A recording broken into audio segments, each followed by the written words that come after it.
Warning signs of satanic behavior may be apparent, such as a sudden, bitterly antagonistic attitude towards family and religion, a drastic decline in academic performance, a reclusive behavior pattern, and listening exclusively to heavy metal rock music, almost to the point of addiction. When one or more of these warning signs are evident, you should look further for ritual items such as a pentagram or other satanic symbols, black or red robes, a decorative dagger or knife, a chalice or goblet, black candles, a personal diary with a black cover, which is called a Book of Shadows, and copies of publications, such as the Satanic Bible and the Satanic Rituals. Hello, and welcome to Horror Central Part 3. This one I'm sure you're going to enjoy because it's a rather personal story that involved myself and my companion, Mr. Flynn.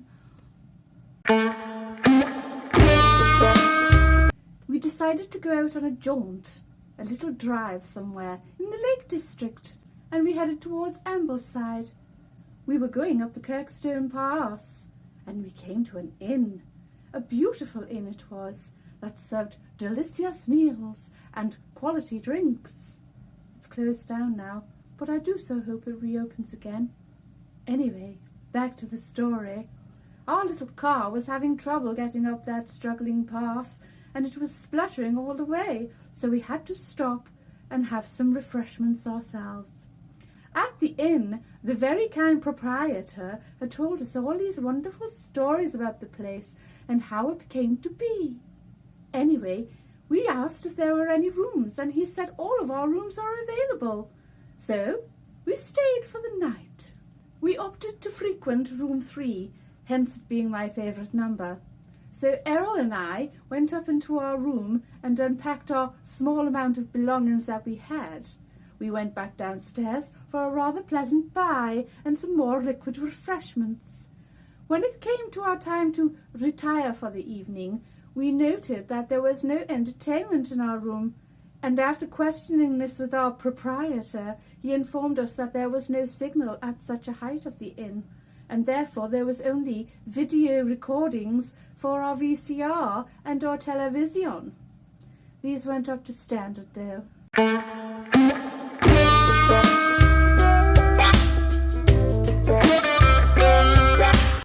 After retiring, around 4 in the morning, I woke up to the most ghastly, terrifying sounds. The sounds of growling and grunting and groaning could be heard from within our room. I was absolutely terrified, and under the covers I picked out an eyeball to gaze around the room. I was sweating like a fat lass at a disco, I have to say. I was so terrified I didn't know what to do. But I lay there long enough to hear this gentleman, whatever it was, walking around the room. I carefully reached back my hand and noticed that Errol was still lying next to me. It was definitely unmistakably Mr. Flynn, I have to say. Anyway, as I lay there, I could hear it walking around, and then I heard plastic and noises and water flowing. Was he having a tinkle? I did not know. After a while, the sounds ceased, and after that, I either fell asleep or slipped off into unconscious state, sniffing the fumes of under the bed covers. If you catch my drift, I was so afraid. Upon awaking and seeing the beautiful light shine through our window, I nudged my companion Errol and said, "Darling, did you hear those ghastly noises at 4 o'clock this morning?" He said, "No, darling.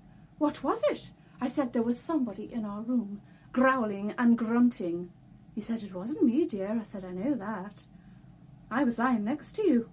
If it had have been you, I would have been growling and grunting too. But anyway, let's get back to the story, shall we?" So, I heard all these sounds, to which Errol, of course, in his masterful way, leapt out of bed, swinging majestically, and ran into the bathroom, to which he said, "Oh, sweet cheeks, come here." So I went, "Coming, darling," and I tussled and scuffled into the bathroom. All of our toothbrushes had been scattered all over the sink. There were cups in the bath. There were towels askew. It only added fuel to the fact that I had heard something around 4 this morning, and also it had gone into the bathroom, as I had heard. Errol said, "Check the door." So I ran to the door to see that the key was still in its lock. I turned the handle. The room was still safely secure. We had not been invaded, unfortunately. Anyway, back to the story. Errol and I silently, which was very easy because we are both in silent films, but we silently got dressed and headed downstairs where we would meet our hosts for breakfast. As we were the only ones staying at the establishment, we shared breakfast with them. As I was enjoying some of Errol's sausage, which he didn't want, we were talking about our misfortune of through the early hours of the morning, to which our host went ashen grey.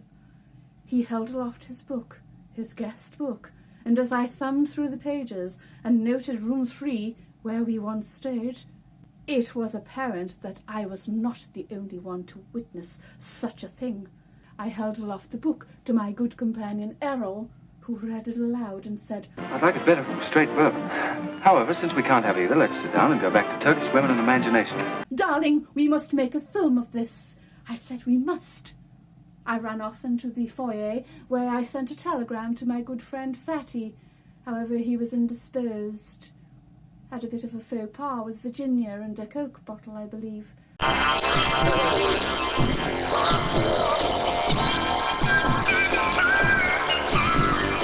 But anyway, let's get back to the story. Anyway, we were discussing it on our journey back home, but unfortunately we didn't make a film about it, because it was a silent film, you see, and because it was grunts and growls and groans, it wouldn't have come across quite well on camera. So a film was never made. However, that is my story of Kirkstone Palace Inn. It's closed down now. I do so hope it reopens again. And if it does, stay in room 3, I'm sure you'll enjoy it.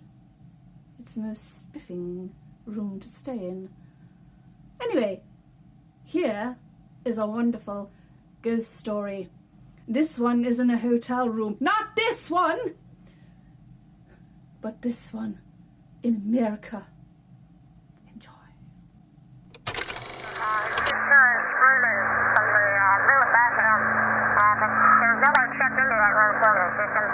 What room is that? If it's the room right above him, it should be 209. John, do you copy? It's room 209. Amy says nobody's checked into that room, and there's reports of screaming coming from that room.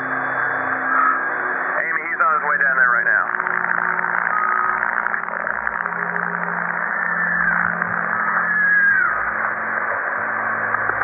What's going on, John?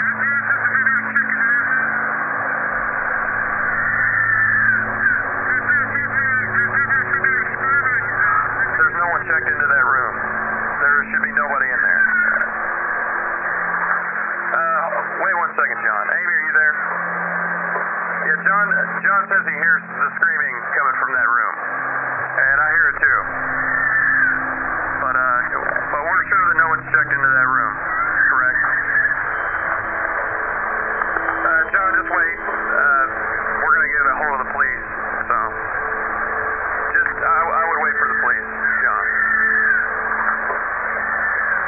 Amy, John's going to enter the room real quick, just to check, make sure, see what's going on.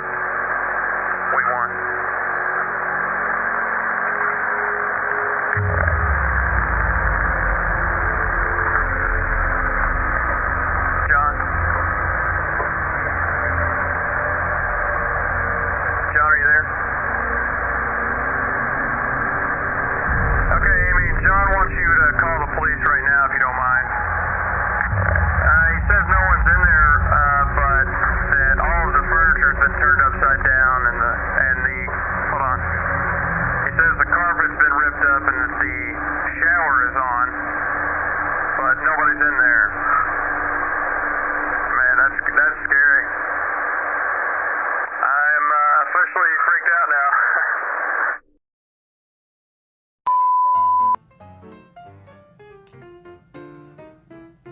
Central.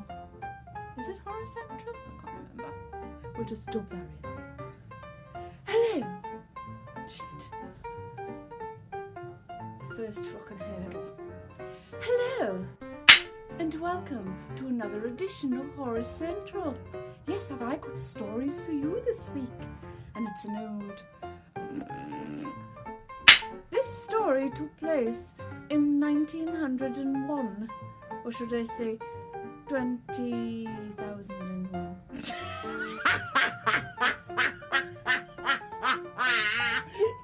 What a cunt!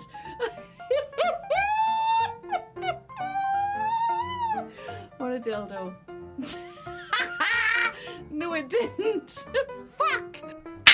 I picked room number 3, because 3 was my lucky number. There were only 4 rooms to pick from, and this one was the easiest. The highest point of the Lake District, Jesus, was a VCR and some videos. We decided to have our own entertainment, considering they were fuck. A television with a video recorder. Shit, fuck, cunt, wank.